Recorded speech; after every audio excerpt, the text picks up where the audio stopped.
Hey there, Snapchat enthusiasts! Welcome back to our channel, where we share valuable tips and tricks to enhance your Snapchat experience. In today's video, we'll be discussing how to view the profile of a lens creator in Snapchat.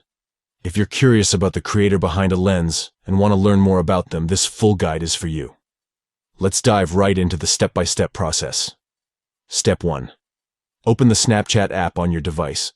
Look for the familiar yellow ghost icon, either on your home screen or in your app drawer, and tap to open it. Step 2. Once you're inside the Snapchat app, you'll be in the camera section by default. Skip the camera for now and go straight to the lens.